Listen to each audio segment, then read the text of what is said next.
Empieza la grabación de la clase del día de hoy sobre el concepto sagital de tiempo. Para iniciar puse esta imagen de un vaso con tinta, porque si nosotros nos imaginamos el curso temporal de este sistema, pues podemos saber que si lo revolvemos, finalmente se va a quedar una agua azulada y que va a estar prohibido por la física, o sea que va a ser imposible que regrese este sistema a su estado original. Es decir, que una vez que ya está el agua pintada de azul toda parejita, regresará a un estado como el que estamos viendo en la foto, en el que la tinta está completamente pues, separada del agua, ¿no? En este tipo de sistemas físicos vemos que hay, por tanto, una irreversibilidad del tiempo y de aquí viene la etimología de la palabra sagital, sagita, saeta, flecha. Esta va a ser un tiempo con una forma de flecha y cuando tomamos las clases presenciales, yo pintaba en el pizarrón una flecha así de esquina a esquina y les decía, con que se acuerden de esto, ya me doy por bien servida. Ahora no tengo el pizarrón, pero esto fue lo más grande que pude hacer la flecha, porque cuando estudiamos el segundo principio de la termodinámica, pues nos dicen que la entropía, bueno, que no puede decrecer, siempre va a crecer o se puede mantener constante, pero lo que no ocurre es que disminuya, ¿no? Y luego, cuando nos estamos tratando de acordar 2 años después, a los estudiantes de física, dices algo así como, era una flecha, pero no me acuerdo cómo. Entonces, yo espero como que visualmente esta flecha ayude a que vean que la dirección de la entropía es siempre creciendo, siempre hacia arriba, nunca hacia abajo.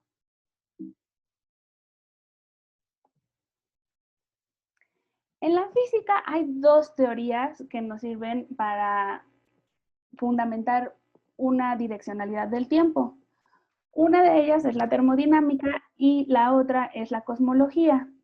Ambas están relacionadas porque podemos entender al universo como un sistema aislado en el sentido que no hay nada fuera de él que esté intercambiando energía con él. Entonces, todo en su conjunto lo podemos entender como un sistema cuya entropía está creciendo de la misma manera que pasa con las cajas de gases que están completamente aisladas y que no intercambian energía con el exterior, no están siendo calentadas ni nada, y también muestran este comportamiento de que la entropía siempre está creciendo.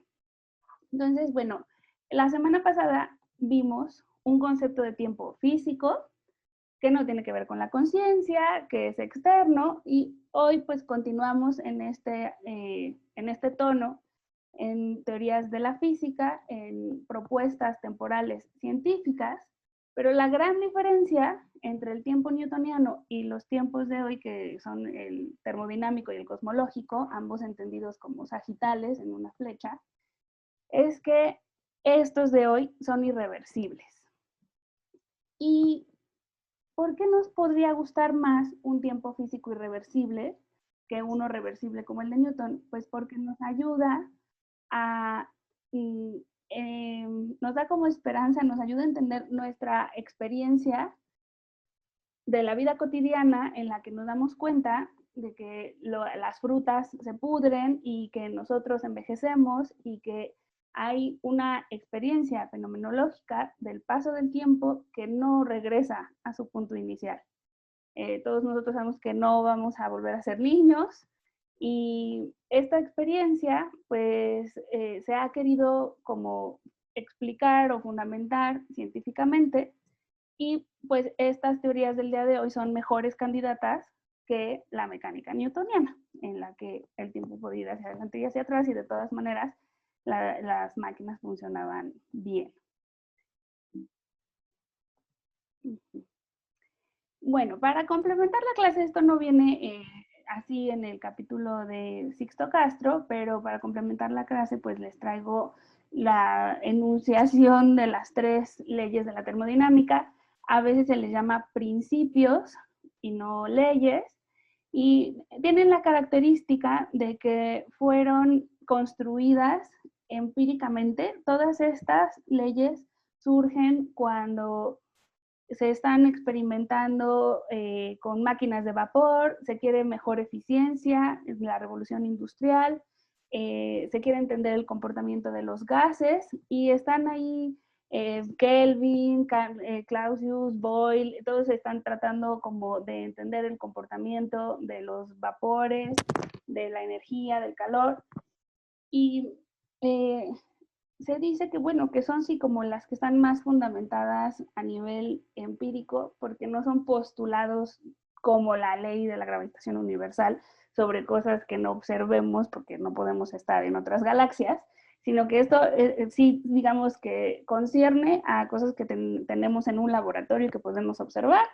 y son las siguientes. En la primera nos dice que los cambios de energía se calculan con la suma de la energía calorífica más el trabajo realizado. Esta se representa con una fórmula muy sencilla, pero bueno, hoy no quise como presentar ningún formalismo porque lejos como de aclarar cuestiones, pues podría confundir, pero digamos que cuando tenemos la energía de un sistema físico, pues se calcula con la suma del calor que contiene y del trabajo que realiza. El segundo enunciado, ley de la termodinámica, nos dice que es imposible transformar todo el trabajo en calor. Esto se intentó hacer muchas veces en máquinas de movimiento perpetuo, que vamos a ver a continuación, pero la ley de la termodinámica nos dice que esto es imposible. Y es imposible porque no puede disminuir la entropía. Entonces vamos a ver las dos maneras de enunciar la ley. Esta es la más canónica, la más, un poquito más vieja, digamos, y después vamos a ver la versión con entropía. Pero bueno, inicialmente lo que nos dice el segundo principio es que no se puede transformar todo el trabajo en calor. Y la tercera ley nos dice que al llegar al 0 grados Kelvin, que se conoce como el cero absoluto, todos los procesos físicos se detienen. Aquí traigo para compartir con ustedes dos máquinas de movimiento perpetuo. Esta, como pueden ver, pues consistía en un carrito que tendría una gran placa de metal al frente y su movimiento sería activado por un imán que está deteniendo a la persona sobre el carrito y esto permitiría que se moviera todo el tiempo sin inyectarle gasolina o electricidad, ¿no? Entonces, bueno, pues esa es una idea.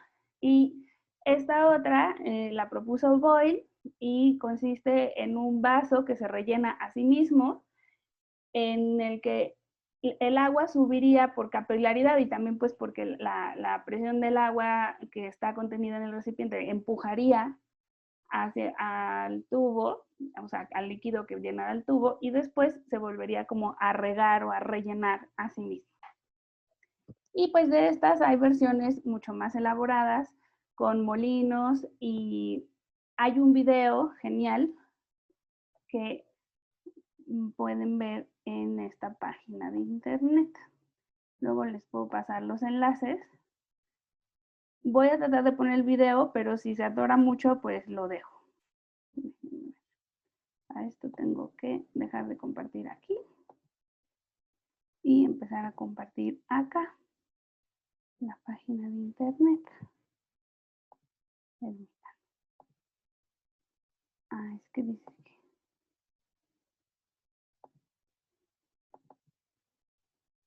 pues yo creo que allí ya lo ven. ¿Sí ven el video? Sí. Muy bien. Sí, sí se ve. Bueno, lo puse con subtítulos en español. Le voy a poner play un par de minutos. Y si se queda pasmada su pantalla o algo así, pues por favor tengan paciencia. En un par de minutos regresamos a la clase. Yo sé que algunos sí funcionan y algunos no, pero pues creo que vale la pena. Skara the Learned sketched a design for a wheel containing curved reservoirs of mercury. He reasoned that as the wheel spun, the mercury would flow to the bottom of each reservoir, leaving one side of the wheel perpetually heavier than the other. The imbalance would keep the wheel turning forever. Bhaskara's drawing was one of the earliest designs for a perpetual motion machine, a device that can do work indefinitely without any external energy source. Imagine a windmill that produced the breeze it needed to keep rotating, or a light bulb whose glow provided its own electricity. These devices have captured many inventors' imaginations because they could transform our relationship with energy. For example, if you could build a perpetual motion machine that included humans as part of its perfectly efficient system, it could sustain life indefinitely. There's just one problem. They don't work. Ideas for perpetual motion machines all violate one or more fundamental laws of thermodynamics, the branch of physics that describes the relationship between different forms of energy. The first law of thermodynamics says that energy can't be created or destroyed. You can't get out more energy than you put in. That rules out a useful perpetual motion machine right away, because a machine could only ever produce as much energy as it consumed. There wouldn't be any left over to power a car or charge a phone. But what if you just wanted the machine to keep itself moving? Inventors have proposed plenty of ideas. Several of these have been variations on Bhaskara's overbalanced wheel, with rolling balls or weights on swinging arms. None of them work. The moving parts that make one side of the wheel heavier also shift its center of mass downward below the axle. With a low center of mass, the wheel just swings back and forth like a pendulum, then stops. What about a different approach? In the 17th century, Robert Boyle came up with an idea for a self-watering pot. He theorized that capillary action, the attraction between liquids and surfaces that pulls water through thin tubes, might keep the water cycling around the bowl. But if the capillary action is strong enough to overcome gravity and draw the water up, it would also prevent it from falling back into the bowl. Bueno, ya lo voy a detener por aquellas personas que no estén pudiendo ver el video, pero bueno, es como muy dinámica la explicación de cómo pues se tenía esta ilusión de poder generar máquinas a las que no les tuviéramos que poner energía, quemar carbón, conectarlas a la electricidad ni nada, y que ellas solitas fueran generando el impulso que se necesitaba, por ejemplo, para que se siguiera moviendo un engrane o un molino. Pero no puede suceder esto. Y no puede suceder porque siempre hay un poco de pérdida de energía o fricción o desorden. Se va generando desorden, se va perdiendo energía y por eso no existen las máquinas de movimiento perpetuo. Voy a volver a nuestro PowerPoint. Vamos aquí.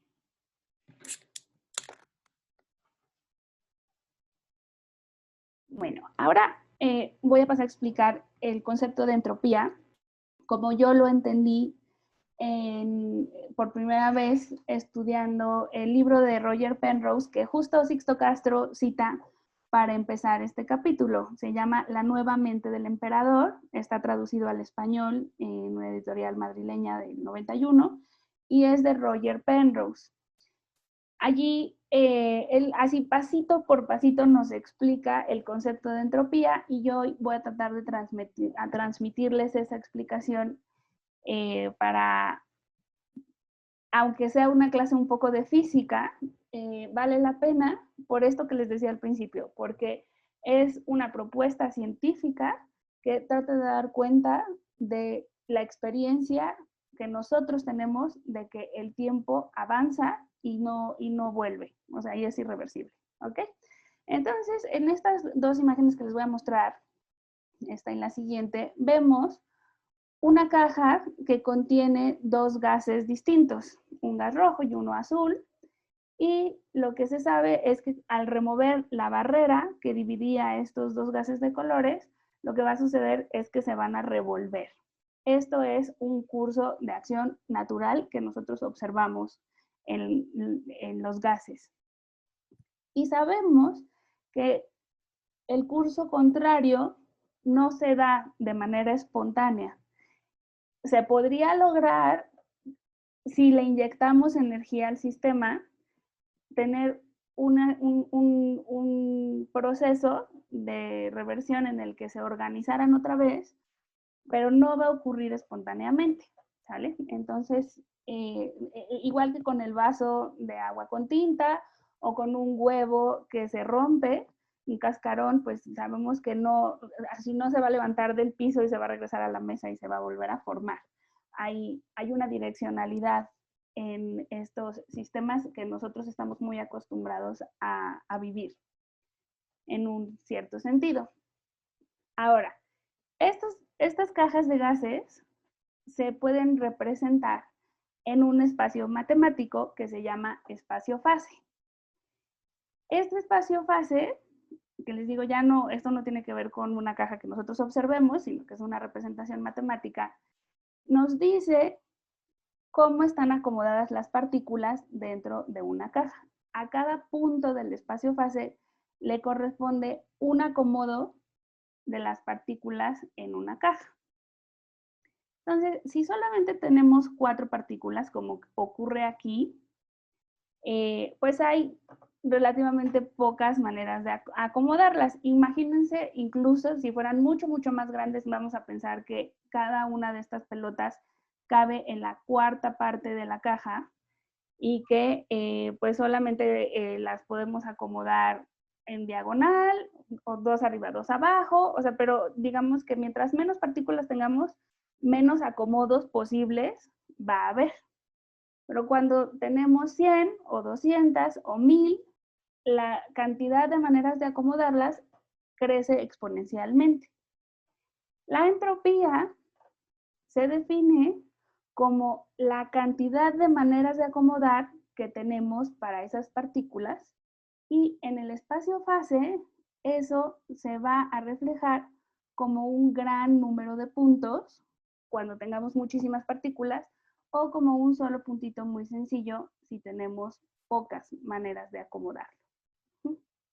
Entonces, esta siguiente imagen nos muestra un espacio-fase en donde el estado más difícil, por ejemplo, uno chiquitito, uno de estos de aquí, sería el acomodo en el que todas las partículas de gas están en una esquina de la caja. Y solo hay una, o sea, solo hay una manera de que estén así, es todas en la esquina, y eso es un espacio muy chiquito en el espacio-fase porque es sumamente improbable. Y suele ser el estado inicial, como pasaba con el vaso con tinta, o sea, el estado inicial es un estado de alto orden, sumamente improbable. Y lo que ocurre es que se van dispersando las partículas, se va mezclando la tinta, y entonces vamos pasando a espacios, aquí en el espacio-fase matemático, a zonas un poquito más grandes, un poquito más grandes, un poquito más grandes, hasta llegar a la más grande, que es la que se define como el equilibrio. Esto, como ven aquí, dice, este es el macroestado de equilibrio, siempre ocupa la zona más grande del espacio-fase y es el estado más probable en el que ya todas las partículas están dispersas a lo largo de toda la caja, la tinta azul ya está en todo el agua, o las partículas azules y rojas están todas mezcladas. Eso es lo más probable que suceda, y una vez que sucede, pues el estado ya se queda allí. Por esta razón, la entropía muchas veces se asocia con el orden y el desorden. Nos dicen, bueno, lo que pasa es que normalmente los sistemas empiezan de una manera muy organizada, como puede ser un huevo, dentro de su caparazón, y lo que nos está diciendo el segundo principio de la termodinámica es que esos sistemas ordenados tienden a desordenarse, tienden a desorganizarse, y es muy difícil que se vuelvan a organizar, sino es que es imposible que se vuelvan a organizar, a menos que utilicemos energía externa. Entonces, lo que está ocurriendo con la entropía, y esta es como ya la versión entrópica del segundo principio de termodinámica, es que siempre va a crecer como esta flecha, o en el estado de equilibrio va a permanecer en su valor máximo, pero nunca, nunca, nunca va a regresar a un estado en el que tengamos más orden. Bueno, a este principio de termodinámica entrópico se le han planteado varias objeciones.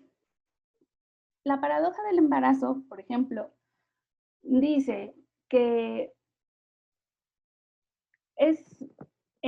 digamos, que es falso el segundo principio de la termodinámica, porque en las mujeres embarazadas vemos que había muchas células o elementos químicos y moléculas que estaban dispersas y que durante 9 meses ganan un increíble estado de organización para formar un ser humano. Lo mismo ocurre con las moléculas de agua cuando se forma un hielo, que están pues como dispersas en el estado líquido y al formarse el hielo pues adquieren más organización. Entonces, este tipo de contraejemplos al segundo principio de la termodinámica pretendían decir que pues era cuestionable, pero la respuesta desde la termodinámica es que esos ejemplos no se refieren a sistemas cerrados. Es decir, en la mujer que está embarazada hay un montón de energía que está entrando a través de la alimentación, y yo qué sé, ¿no? Y si le da el sol, pues se fija la vitamina en su cuerpo y está en interacción con un ambiente del cual absorbe muchísima energía para poder organizar a ese ser vivo. Digo, ustedes no sé si hayan tenido una embarazada cerca, pero además están agotadísimas porque es un trabajo brutal el que está haciendo el cuerpo para construir a ese bebé, ¿no? Entonces, bueno, eso no es un sistema cerrado. Y lo mismo pasa con los hielos. Si solamente nos fijamos en el cubito de hielo, pues sí hubo una organización mágico espontánea, pero resulta que eso está en una máquina conectada a la electricidad que inyectó energía para que se pudiera reorganizar el sistema. ¿Sale? Entonces, esa es la respuesta a la primera objeción a la segunda ley de la termodinámica. Otra objeción distinta es la de Poincaré. Poincaré, voy a regresar aquí a mi dibujito del espacio-fase. Poincaré lo que dice es que en nuestra breve presencia en el universo, tal vez nos ha tocado que siempre veamos sistemas cuya entropía está creciendo, es decir, que está pasando a zonas más grandes del espacio-fase. Pero quizás si nos esperamos 50,000 años, pues un día sí veamos que en una caja todas las partículas azules se van para un lado y todas las partículas rojas se van a otra. Es decir, él dice, es contingente que hayamos visto este comportamiento en el universo, pero nada le impide a todas las partículas rojas moverse hacia la izquierda y a todas las azules hacia la derecha. O sea, podría ocurrir, no es estadísticamente imposible que un día se vuelva a visitar el estado inicial. Déjenme, aquí tengo el enunciado para decirlo con palabras más científicas. Poincaré nos dice, los estados son revisitados un número infinito de veces en un tiempo inimaginablemente largo. Pero el hecho de que nosotros no lo veamos, pues es como nuestra limitación humana. Si pensamos en la infinidad del tiempo y en la infinidad del universo, pues seguramente esto puede ocurrir. Entonces, este es un argumento como lógico, matemático, ¿no? O sea, que nos dice es estadísticamente posible que se vuelva a revisitar un estado inicial y que por lo tanto la entropía tenga que disminuir, porque si ya estaba en un estado más caótico y se volvió a organizar, pues estaríamos viendo un comportamiento inverso del segundo principio de la termodinámica.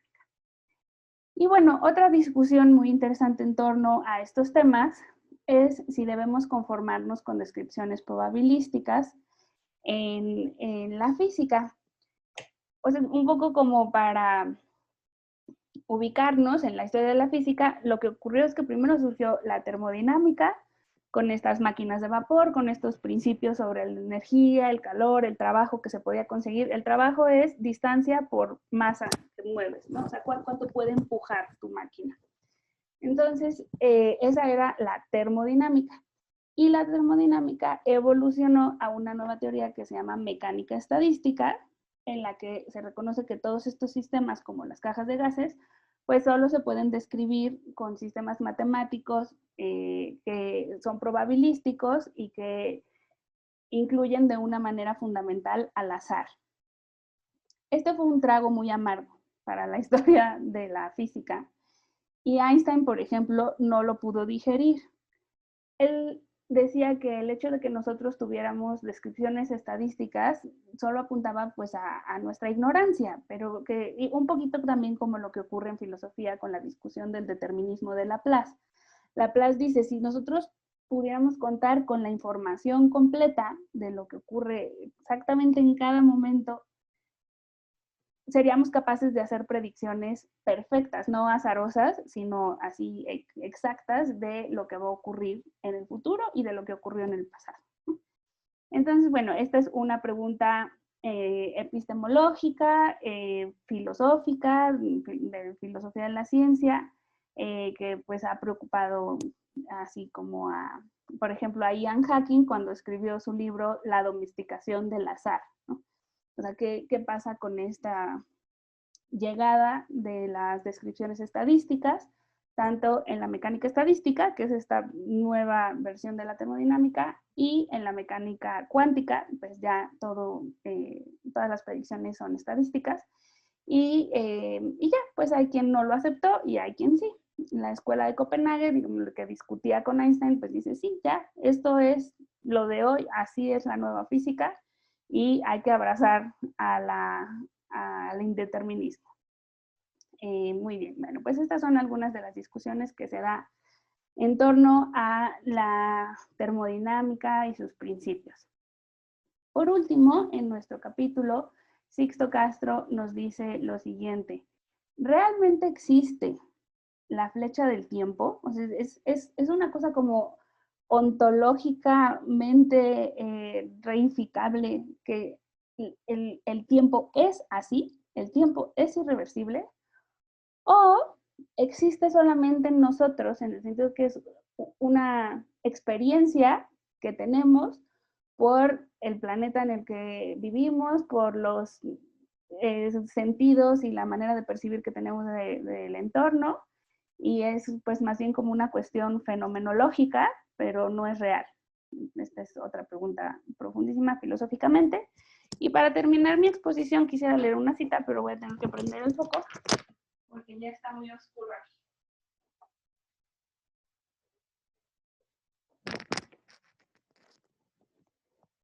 Después de haber escuchado esta explicación que les di, vamos a volver a leer la cita del principio del capítulo, porque ustedes ya la leyeron, pero otra vez ahorita en la clase, para ver si caen más cosas en su lugar después de estas explicaciones.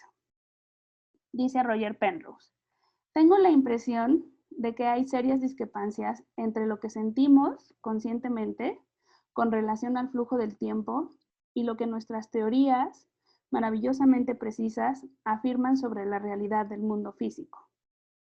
Seguramente estas discrepancias nos están diciendo algo profundo acerca de la física que presumiblemente debe subyacer a nuestras percepciones conscientes.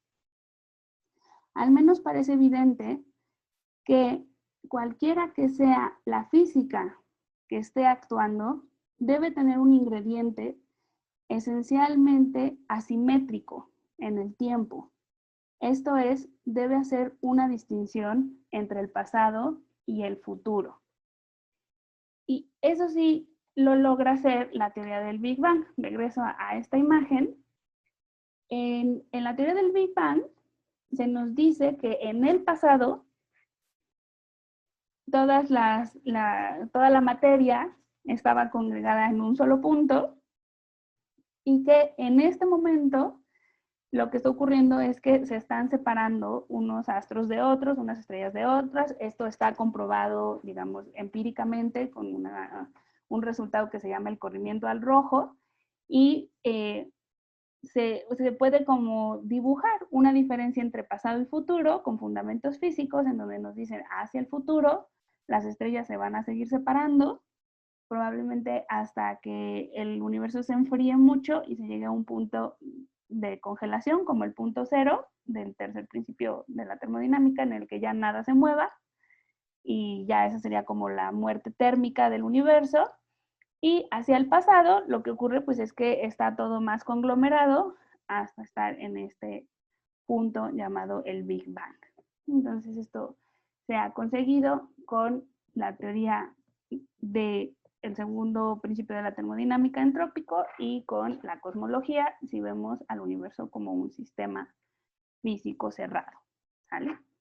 Muy bien. Entonces, ahora voy a parar la grabación. Vamos a volver aquí para ver sus caras y vamos a plantear dudas y resolverlas. Y si quieren que vuelva a explicar algo de lo que expliqué el día de hoy, pues con mucho gusto lo hago.